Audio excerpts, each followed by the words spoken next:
Oke, halo, selamat pagi para mahasiswa. Untuk mata kuliah matematika untuk kimia di minggu ke-6 ini, saya akan meneruskan materi mengenai nilai eigen dan vektor eigen.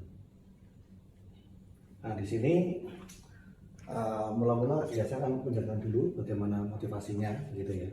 Sebelumnya Anda sudah belajar mengenai matriks dan juga perkalian matriks. Kalau Anda punya dua buah matriks, misalkan matriks A dikali matriks B, kalau misalkan A itu berukuran M kali K dan B berukuran K kali M, maka hasil kalinya akan menjadi berukuran M kali N.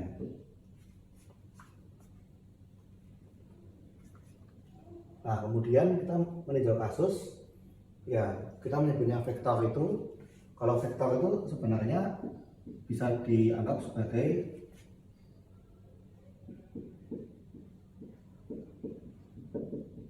matriks baris atau matriks kolom.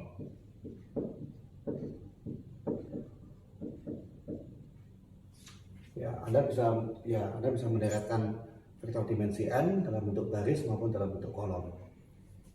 Nah, biasanya kalau dalam aljabar linear kita biasa menggunakannya dalam bentuk kolom. Ya, kalau matriks baris, ya berarti ini katakanlah vektor dimensi n gitu.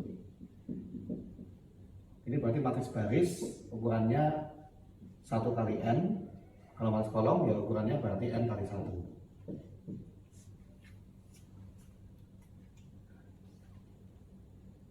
Nah, kemudian bagaimana kalau misalkan saya mengalihkan sebuah matriks yang ukurannya adalah n kali n dengan sebuah vektor x yang berbentuk kolom dan dia ukurannya adalah n kali 1. Maka tentu saja A kali X ini dia akan menjadi sebuah vektor yang berukuran n kali 1.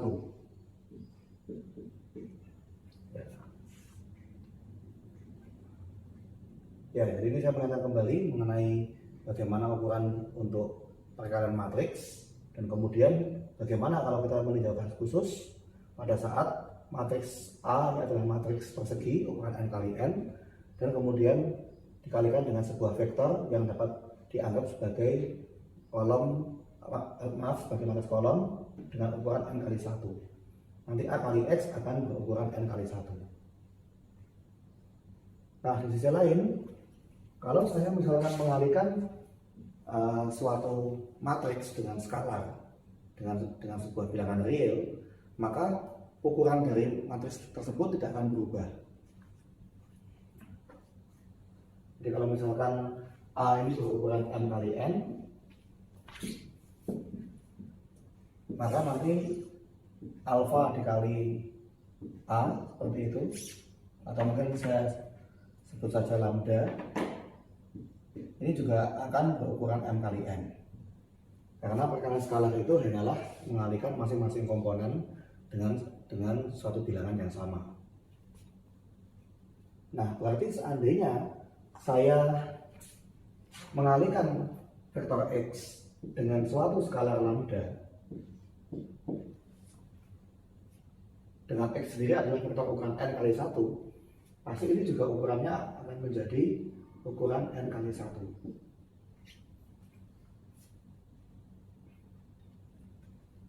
Nah, artinya ada kemungkinan kalau A itu adalah matriks persegi ukuran n kali n dan X adalah vektor ukuran n kali 1, ada kemungkinan bahwa A dikali X mungkin sama dengan lambda dikali X, karena setidaknya ukurannya sama. Tapi ini baru sekedar kemungkinan, ya, bukan berarti pasti.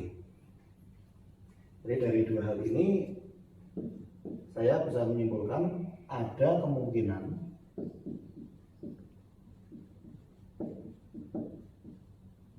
bahwa A dikalikan dengan X sama dengan lambda dikalikan X. Ada kemungkinan. Ya, setidaknya syarat perlunya masih terpenuhi. Oke, kemudian persamaan ini nanti menjadi suatu persamaan yang mendefinisikan apa yang disebut dengan nilai eigen dan vektor eigen. Ya, kita coba tuliskan definisi formalnya. Ya, diberikan matriks persegi A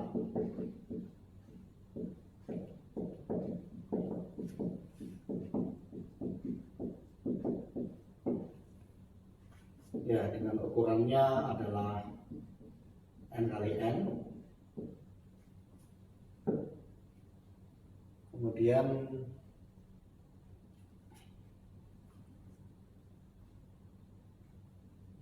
ya, suatu vektor x yang merupakan vektor di dimensi n, ya, atau ya, kita menyebutnya vektor x ini ukuran n kali 1,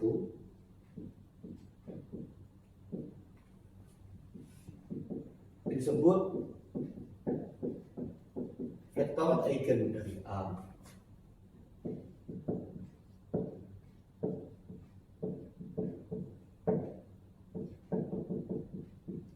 jika vektor x tidak sama dengan 0, bukan vektor yang n-nya 0 semua, dan A dikali x sama dengan lambda dikali x untuk suatu skalar lambda. Ya, kemudian lambda ini yang disebut dengan nilai eigen.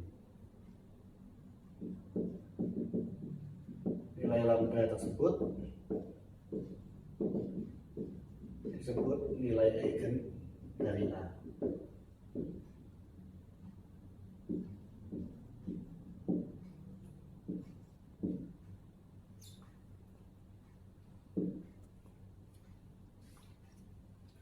Ya, jadi poinnya adalah bagaimana kita bisa mendapatkan persamaan A dikali X sama dengan lambda dikali X, di mana X ini sebagai vektor yang tidak nol dan lambda suatu skalar.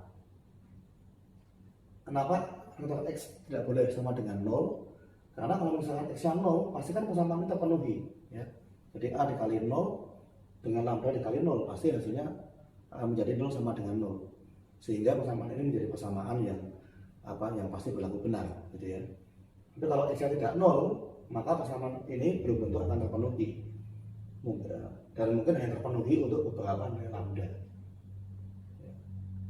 Jadi di sini X sebagai vektor eigen, lalu lambda disebut nilai eigen. Nah, apakah keberadaan dari vektor eigen dan nilai eigen itu tunggal? Tidak, ya. Nanti kita akan melihat bagaimana cara untuk menentukan nilai eigen dan vektor eigen dari suatu matriks. Ya, tentunya kalau X-nya berbeda, nanti lambdanya juga mungkin berbeda. Jadi nanti kita bisa menyebutnya bahwa X itu adalah vektor eigen yang berkorespondensi dengan nilai eigen lambda. Ya, setelah ini kita akan masuk ke contoh. Baik, kita lihat contohnya. Misalkan saya punya matriks A, kita bermain dengan yang ukuran 2x2 dulu saja.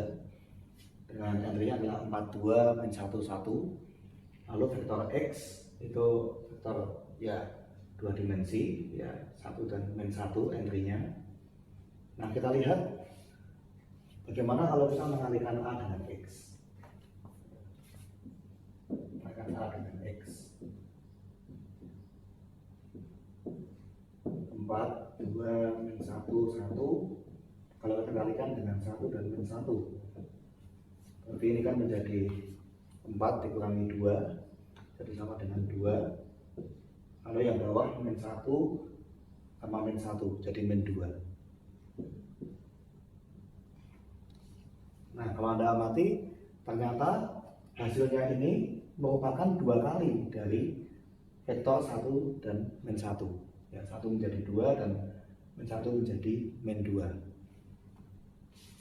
Nah ini artinya ini kan sebenarnya sama dengan 2 kalinya vektor X. Nah berarti di sini kita bisa mengatakan bahwa vektor X ini merupakan nilai eigen dari matriks A yang berkorespondensi dengan nilai eigen 2. Ya, saya bisa menyebutnya ini adalah vektor eigen dari matriks A yang berkorespondensi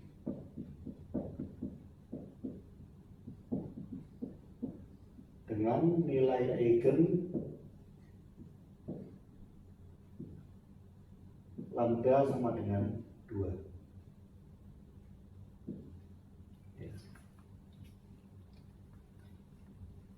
Ya, maksudnya berkorespondensi itu kan seperti yang saya bilang tadi ya.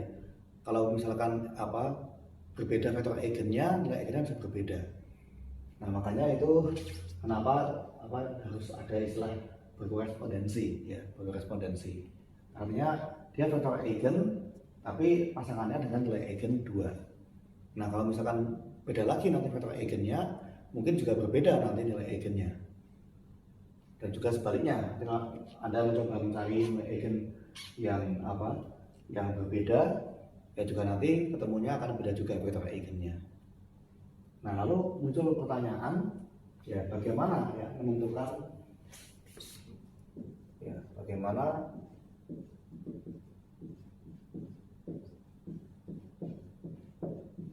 menentukan nilai eigen dan vektor eigen dari suatu matriks.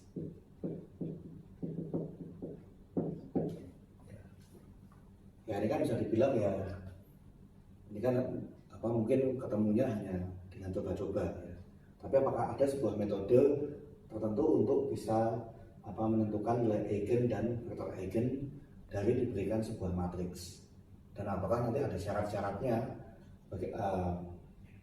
ya kapan dia memiliki nilai, misalkan apakah nilai eigennya real atau tidak, kembang atau tidak, nanti kita akan melihat bagaimana penjabarannya gitu ya.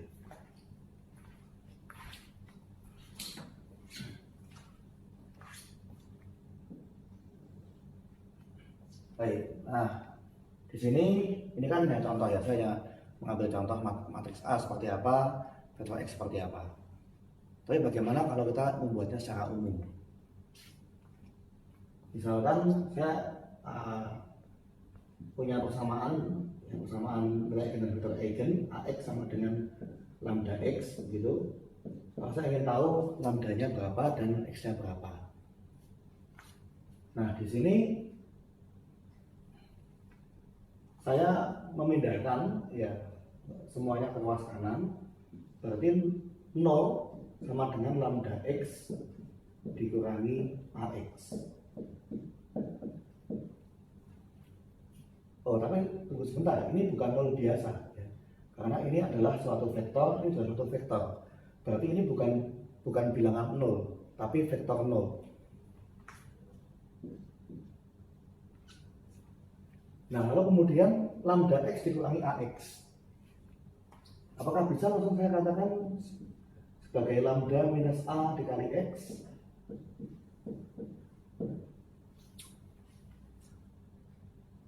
Ya, seperti katakanlah AX dikurangi BX sama dengan A min B dikali X.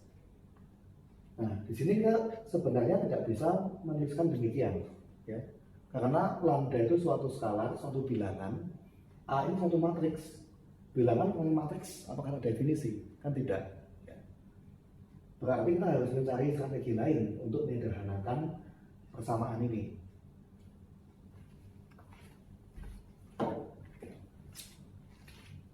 Oke. Di sini ingat X ini suatu vektor, berarti dia dipandang sebagai matriks berukuran n kali 1. Ini artinya sebenarnya X itu akan sama dengan matriks identitas dikali dengan X. Berarti ini akan sama dengan lambda dikali I dikali dengan X. Tentunya kalau X-nya vektor n kali 1, I-nya adalah matriks identitas ukuran n kali n dikurangi dengan A dikali X.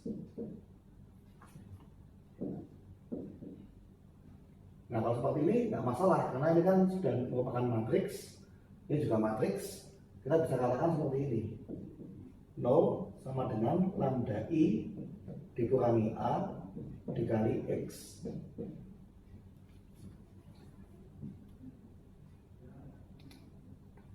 Ini merupakan sebuah matriks ukuran n kali n, ini merupakan vektor ukuran n kali 1. Nah, lalu bagaimana syaratnya supaya dia terpenuhi?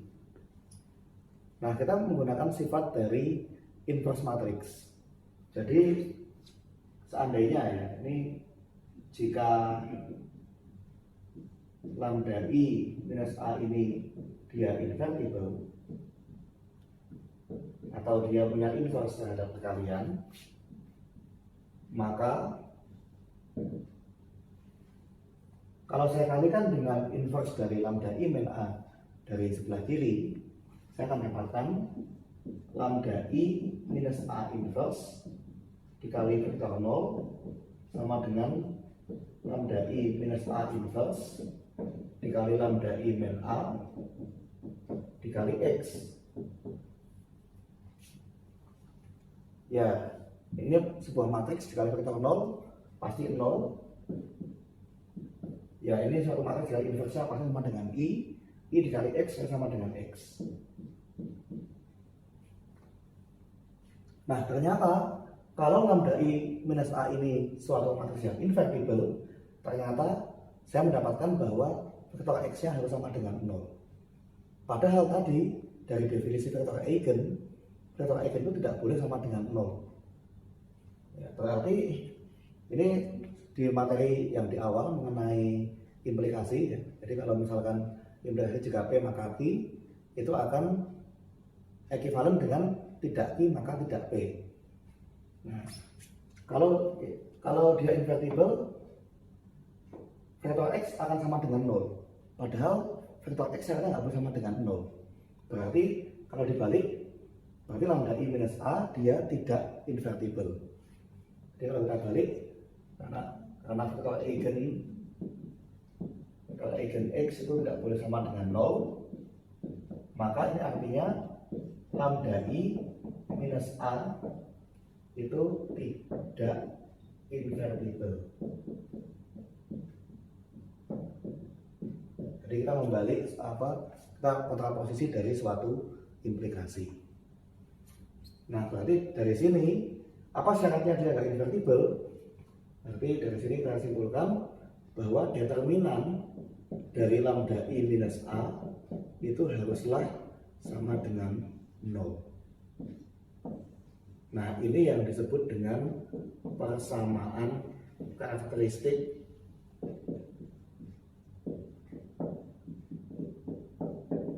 dari matriks A.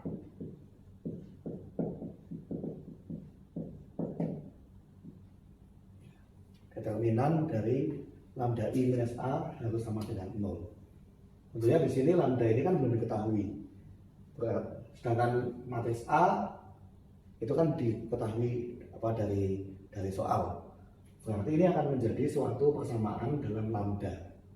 Nah, dari sini kita temukan lambda yang berarti merupakan nilai eigennya, dan kemudian setelah itu ketemu lambda, kita bisa menemukan vektor eigennya. Nanti kita akan lihat bagaimana contohnya saat kita implementasikan untuk matriks A pada contoh sebelumnya.